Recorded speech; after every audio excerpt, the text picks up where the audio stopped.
Assalamualaikum Bu Putri. Assalamualaikum Pak Sigit. Waalaikumsalam. Hari ini kita akan melaksanakan kegiatan sesi demonstrasi kontekstual sesuai dengan tugas yang ada di pendidikan guru pemula internal kita di angkatan 11. Kita selaku calon guru pemula akan melaksanakan tugas ini dengan sebaik mungkin. Saya selaku observer akan melakukan kegiatan ini untuk mengobservasi kegiatan coaching yang akan dilaksanakan oleh Bapak Sigit selaku coach dan Ibu Putri selaku joki. Baik Pak Sigit selaku coach di sini ya, tentunya dalam pelaksanaan coachingnya nanti tentunya perlu banyak pengembangan, perlu penguatan pertanyaan yang memang betul-betul berbobot untuk memantik coach agar bisa lebih mengeksplor dalam menyampaikan permasalahan atau kesulitan yang ada untuk kepentingan dan tujuan perbaikan bersama ke depan. Kemudian sudah dipahami ya Pak Sigit, untuk kegiatan coaching di sini kita dengan prinsip yang pertama yaitu kita kemitraan. Jadi kita sejajar dalam melaksanakan proses coaching ini, tidak ada yang saling menggurui, tidak ada saling menghakimi, dan paling tidak nanti biar suasananya itu enak, adem, santai, sehingga hasilnya sesuai dengan keinginan kita. Kemudian nanti dalam proses pelaksanaan coaching juga perlu kreativitas dalam penyampaian, dalam penguatan, kemudian memaksimalkan potensi masing-masing baik sebagai coach maupun sebagai coachingnya. Kemudian yang perlu saya kuatkan lagi di sini yaitu adanya pertanyaan sebagai kompetensi coaching apa yang ingin Bapak kembangkan kepada coaching nanti. Baik Bu Sati, potensi yang akan saya kembangkan di sini yang pertama adalah kehadiran, kemudian mendengarkan aktif, tentang rasa, kemudian memberikan pertanyaan yang berbobot kepada coach. Ya baik Pak Sigit, untuk tujuan coachingnya nanti ya yang Pak Sigit tadi sampaikan. Kemudian ketercapaian dari tujuan pengembangan yang diinginkan nanti kira-kira apa Pak Sigit? Setidaknya saya dapat mengurangi beban permasalahan atau kebingungan yang dihadapi oleh coach, sehingga coach dapat memecahkan masalahnya sendiri seperti itu. Baik, biar tidak berlama-lama lagi Pak Sigit dan Bu Putri dalam melaksanakan proses coaching kali ini, saya persilahkan dengan sebaik mungkin dan sesantai mungkin sehingga proses coaching berjalan dengan lancar. Monggo dipersilahkan untuk memulainya. Terima kasih. Wassalamualaikum warahmatullahi wabarakatuh. Waalaikumsalam.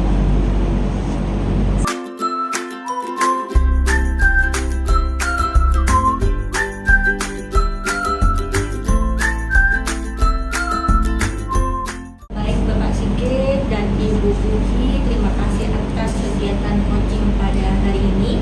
Saya selaku observer melalui pengamatan dan mendengarkan secara aktif tadi akan terbuka dan menyampaikan hasil yang serius mungkin, tidak menambah maupun tidak mengurangi dalam prosesnya. Saya menilai kegiatan hari ini, coaching hari ini sudah sangat baik, terutama dalam hal untuk mencapai prinsip coachingnya. Tadi dimulai dari kemitraan, kemudian menciptakan suasana yang nyaman, kemudian ada kreativitas dalam prosesnya, dalam mengembangkan potensi masing-masing.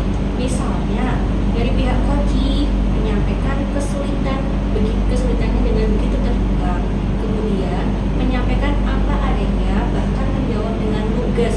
Kemudian dari pihak coach juga mengarahkan coach untuk menemukan solusi yang baik, pertanyaannya yang bagus, pertanyaannya yang berbobot, sehingga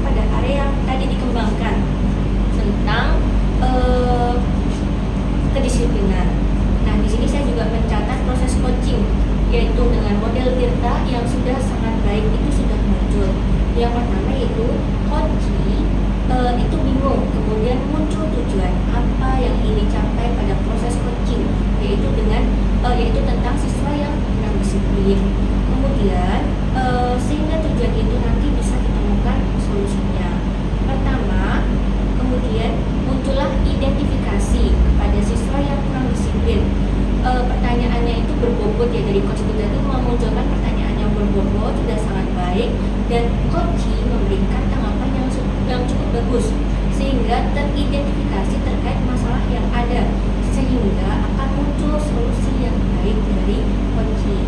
Kemudian tadi juga ada pertanyaan pemantik. Pertanyaan pemantiknya juga sudah cukup bagus. Tadi coach menanyakan bagaimana tindak lanjut atau rencana aksi berikutnya setelah teridentifikasi masalahnya. Misalnya tadi coach menyampaikan bahwa untuk tindak lanjutnya yaitu merancang pembelajaran yang mengasihkan, tidak memberikan tugas yang terlalu banyak, tugas sesuai dengan bakat minat murid. Dari hal itu muncullah motivasi dari coach dalam menanggapi bahwa kegiatan ini sudah sangat bagus, sehingga memberikan umpan balik yaitu proses pembelajaran yang mengasihkan dengan memakai berbagai sumber belajar yang nantinya membuat murid-murid antusias dalam belajar. Kemudian saya juga lihat perkembangan percakapannya juga sudah cukup bagus ya. Itu akhirnya dapat menemukan solusinya. Terakhir tadi muncul kesan dari coach terhadap proses coaching dari coach kepada coach cukup bagus, cukup baik, dan saya pikir itu juga sudah berjalan dengan baik. Dan terakhir, tanggung jawab apa yang artinya atau puncaknya yang akan diselesaikan pasca coaching, yaitu kedua belah pihak sudah melaksanakan dengan baik. Saya pikir itu tadi catatan observasi dari saya ya, Bapak Sigit dan Ibu Puji. Sekali lagi terima kasih, dan saya memberikan apresiasi dalam pelaksanaan coaching pada hari ini. Pelaksanaan coachingnya dengan sangat baik. Mudah-mudahan proses pelaksanaan coaching ini bisa berjalan lebih baik lagi ke depannya, dan kita bisa menjadi guru yang terbaik di lembaga kita masing-masing. Saya akhiri, terima kasih. Wassalamualaikum warahmatullahi wabarakatuh. Waalaikumsalam.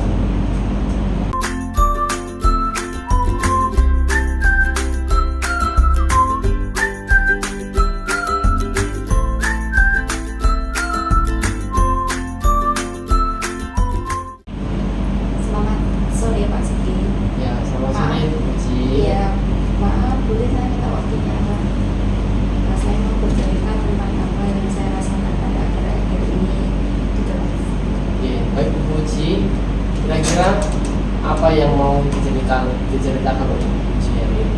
Begini Pak Siti, akhir-akhir ini saya itu merasa murid-murid di kelas saya itu yang saya ajar ya terutama itu kurang begitu antusias dalam menerima pembelajaran dari saya. Selain itu jumlah murid-murid yang mengerjakan tugas itu hanya 50% dari tiap kelas. Jadi menurut Bu Puji, apa yang Bu Puji harapkan dari obrolan kita hari ini nanti? Ya saya pengennya anak-anak yang saya ajar itu secara keseluruhan Pak mengerjakan tugas-tugas dari saya. Oke. Jadi Ibu Puji, hal apa saja yang membuat murid-murid kurang antusias dalam pembelajaran bersama Bu Puji?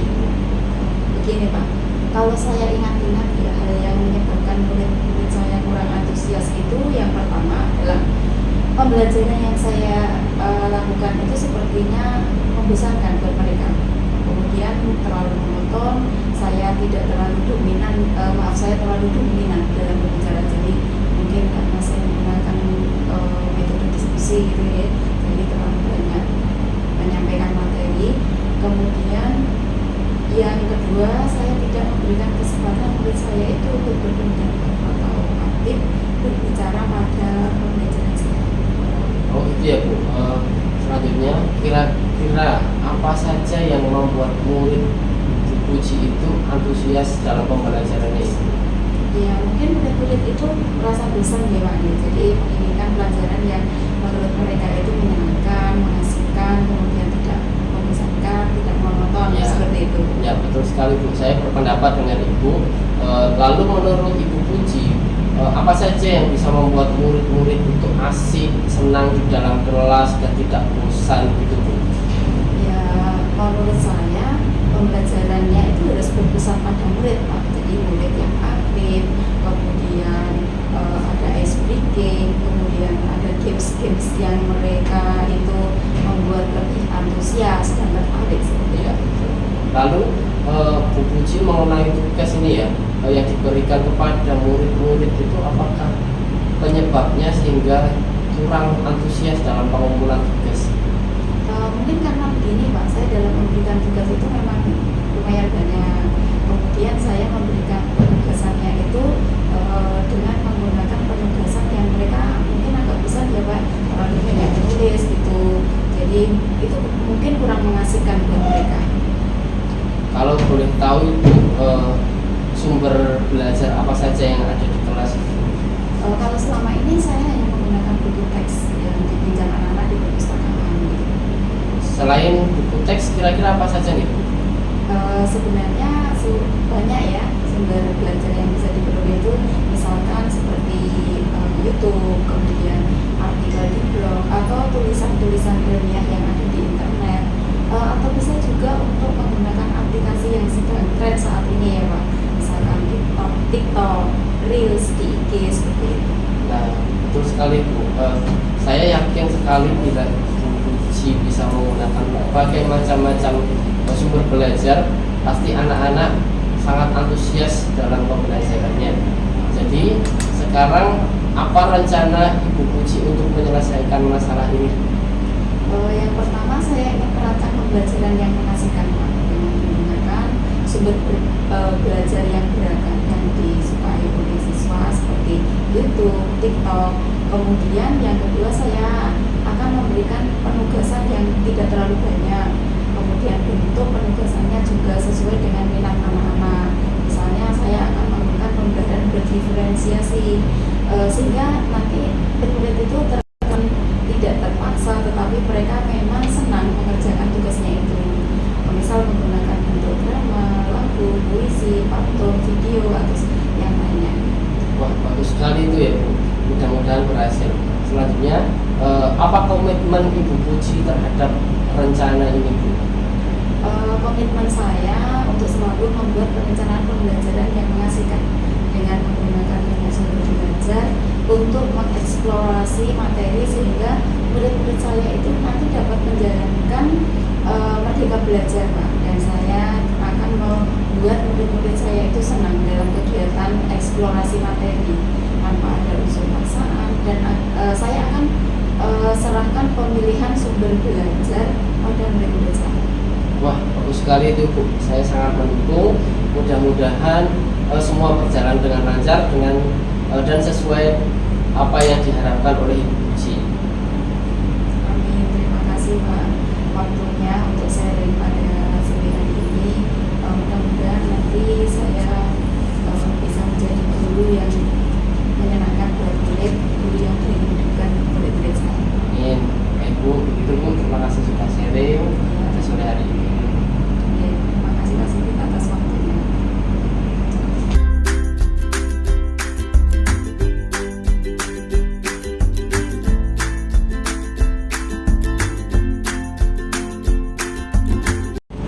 Assalamualaikum Bu Santi. Waalaikumsalam Pak Sigit.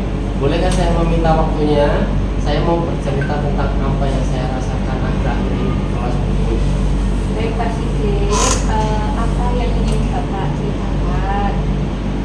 Ini Bu Santi, akhir-akhir ini tuh saya rasa murid-murid di kelas saya itu belajarnya kurang antusias dalam menerima pelajaran saya. Selain itu, jumlah murid-murid yang mengerjakan tugas hanya 50% setiap kelas. Oh, jadi menurut Pak Sigit, kira-kira apa yang Bapak harapkan dari percakapan kita hari ini Bapak? Ya, saya mengharapkan solusi Bu atas permasalahan saya tentang antusiasme murid-murid yang saya ajar ini. Kemudian kalau menurut Pak Sigit, hal apa yang membuat murid-murid itu kurang antusias dalam pembelajaran Pak Sigit? Kalau yang saya ingat kembali, hal yang menyebabkan murid-murid kurang antusias yang pertama itu sepertinya pembelajaran yang sedikit membosankan, terlalu monoton, kemudian saya yang terlalu dominan berbicara di kelas, sehingga murid-murid itu tidak mendapat kesempatan untuk berpendapat dan aktif berbicara pada pembelajaran saya. Oh begitu Pak. Lalu kira-kira apa saja yang dapat membuat murid Bapak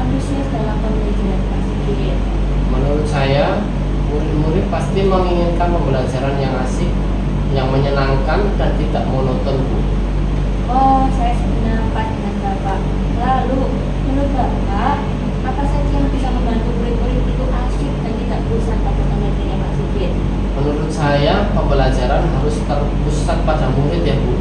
Murid diminta untuk aktif dalam pembelajaran, kemudian dimulai dengan ice breaking ataupun game supaya pembelajaran itu lebih menarik siswa atau murid-muridnya Bu. Oh, luar biasa sekali Pak Sigit. Lalu Pak Sigit, dalam berkaitan sama tugas, kira-kira tugas yang seperti apa yang diberikan kepada murid? Apakah penyebabnya sehingga murid itu kurang antusias dalam mengerjakan tugas? Kemungkinan karena tugas saya terlalu banyak ya Bu, dan berisi banyak pertanyaan tanpa saya memberikan sumber belajar yang beragam dan mengasihkan. Pak Sigit, kalau boleh tahu, Pak Sigit menggunakan sumber belajar apa saja? Saya biasa menggunakan buku teks anak-anak yang dipinjamkan dari perpustakaan dulu. Adakah sumber pembelajaran lain Pak Sigit? Saya pikir banyak ya Bu, seperti belajar dari video YouTube, kemudian artikel di internet atau tulisan ilmiah yang bisa juga kita menggunakan aplikasi yang sedang tren seperti Quizizz, kemudian TikTok atau media sosial lainnya Bu. Nah, betul sekali Pak Sigit. Saya yakin sekali bila Bapak menggunakan berbagai macam sumber belajar, pasti akan membuat murid-murid antusias dalam pembelajaran. Jadi Pak Sigit, sekarang apa rencana Bapak untuk menyelesaikan masalah ini?